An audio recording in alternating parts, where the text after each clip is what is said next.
లాల్ దర్వాజా సింహవారి అమ్మవారికి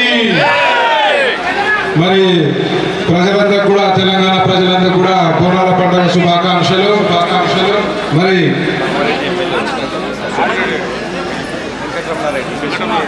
కామారెడ్డి ఎమ్మెల్యే వెంకటరమణారెడ్డి గారు కూడా స్వాగతం సుస్వాగతం. వారు వేదికపై రావాల్సిందిగా మనవి చేస్తున్నాము. కామారెడ్డి ఎమ్మెల్యే వెంకటరమణారెడ్డి గారు వేదికపై రావాల్సిందిగా మనవి చేస్తున్నాం. మరి ఘనంగా అత్యంత వైభవంగా రాను రాను అమ్మవారి పండుగ జరుపుకుంటున్నాం. చాలా సంతోషం. మరి ఈ ఘనము ఇంకా అద్భుతంగా ఇంకా ఘనంగా చేసుకోవాల్సిన అవసరం ఉంది. ఇవాళ హిందుత్వం పట్ల విషం జమ్మే నాస్తిక కుక్కలకి జవాబు చెప్పాలంటే మనం పండుగలు ఇంకా గట్టిగా చేయాలి. హిందుత్వం పట్ల విషం విరజిమ్మే ఏ వరకైనా చెప్పుతోటి జవాబు చెప్పాలంటే మనము పండుగలని ఇంకా గట్టిగా చేసుకోవాల్సిందిగా ప్రజలందరినీ యువకులందరినీ కూడా మనవి చేస్తూ మరి కామారెడ్డి శాసనసభ్యులు మా అన్నగారు వెంకటరమణారెడ్డి గారు వేదికపై రావాల్సిందిగా మనవి చేస్తున్నా.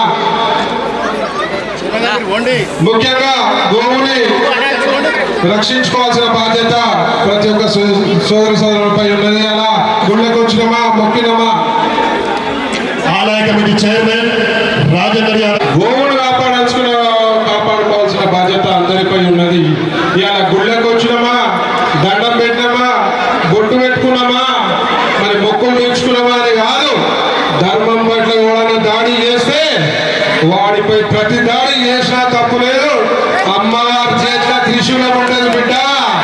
అవసరం పడితే ఆ త్రిశూలం తీయాల్సి వస్తుందని చెప్పి సందర్భంగా తెలియజేస్తున్నా. శ్రీకోటి ప్రవీణ్ ఎవరిని రెచ్చగొట్టాడు, హిందువులు ఎవరిని రెచ్చగొట్టారు.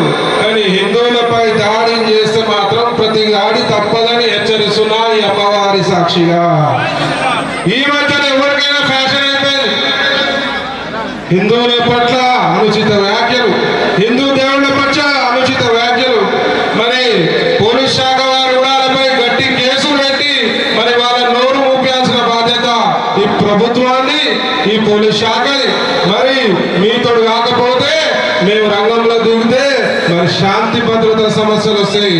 ఆ దృష్ట్యా మీరే గట్టిగా ఇలాంటి వాగేనా కొడుకులని కేసులు పెట్టి పీడీ యాక్టులు పెట్టి లోపలేవాల్సిందిగా మనం చేస్తూ మరి ప్రతి ఒక్క హిందూ సోదరుడు ధర్మాన్ని కాపాడుకోవాలి, గుళ్ళని కాపాడుకోవాలి, మన యొక్క ఆవును కాపాడుకోవాలని మనం చేస్తూ మరి మా అన్నగారు రెండు ముచ్చట్లు మాట్లాడవలసిందిగా మా బీజేపీ స్టార్